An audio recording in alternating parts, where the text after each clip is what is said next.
questions in English, 5 minutes on the clock, and a native speaking English teacher.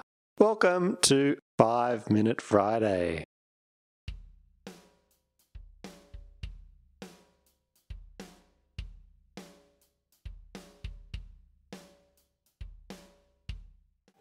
Hello and welcome to 5 Minute Friday. My name is Chris and today I have 5 minutes on my timer and I have your questions in this little bag and I will answer your questions for you. These are questions that you have left me on this YouTube channel. So let's go to question number 1.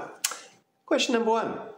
I'm celebrating 15 years of marriage this year with my husband and we are both learning English.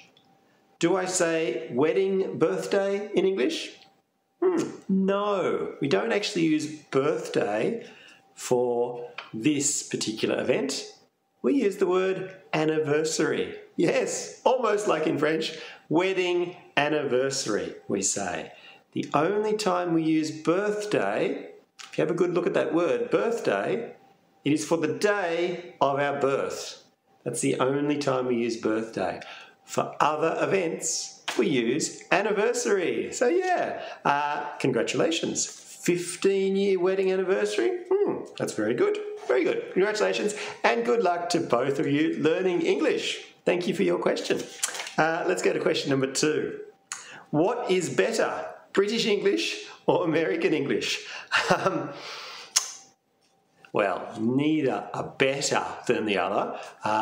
If you're in France, I would recommend learning British English because that is what they teach in schools and universities. British English, okay? Differences are only small. Normally, it is with spelling. Spelling, words like colour. In British English, there's a U. In American English, no U. That's very, very common. Sometimes, not very often, there are differences in vocabulary. For something like this, l'ascenseur, in British English, we say lift. But in American English, we say elevator. Okay, so it's not very common that there's differences like that, but there are some. I remember I wrote an article on my website about this quite a long time ago. I'll put the link in the description of this video if you'd like to go and read some more.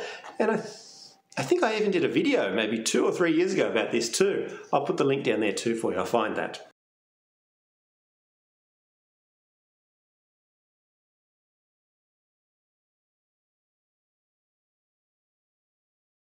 But thank you for that question. Let's move to the next question. But yeah, neither are better. British, American English, they're almost the same.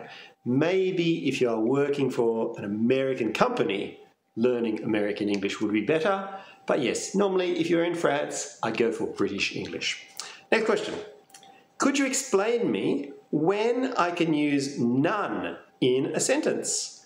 I don't know when we have to use not or none. That's a good question. Not or none. Quickly, we might try and fix your question. There's one small mistake in your English.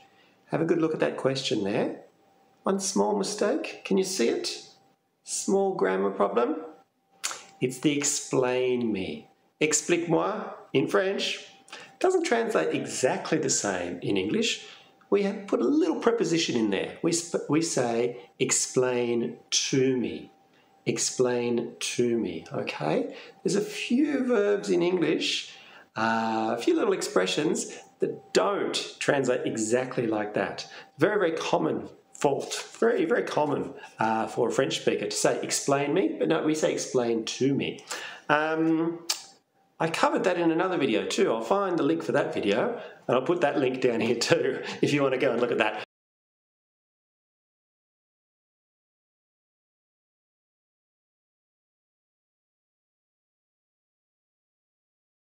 But now let's answer your question. Not or none?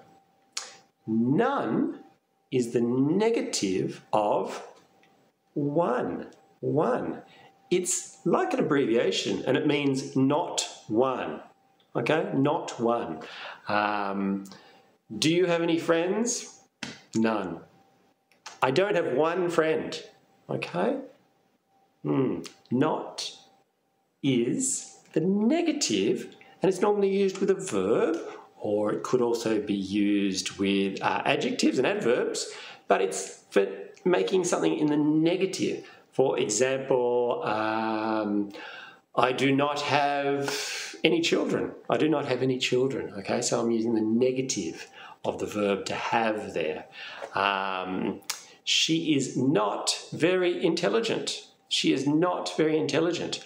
So I'm turning words, as I said, it could be adverbs, adjectives, verbs, and I make them into a negative with not. But none is literally not one. Oh, there's my timer. I'll just stop my timer. Yeah, so none is not one. So if you think about that when you are making sentences, and if your sentence can translate as not one, then that's the time to use none, okay? If you are just making a negative of a verb or whatever, we can use not, okay? Not.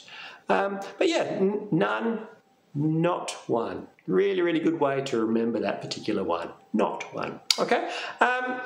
Great question, that one. Thank you so much for your questions, everybody, today. I still had some more questions. I will try and answer those ones for next 5-Minute Friday. Thanks for watching, everyone. And as always, please press the like button and the subscribe button if you haven't done so already. See you next time. Bye-bye.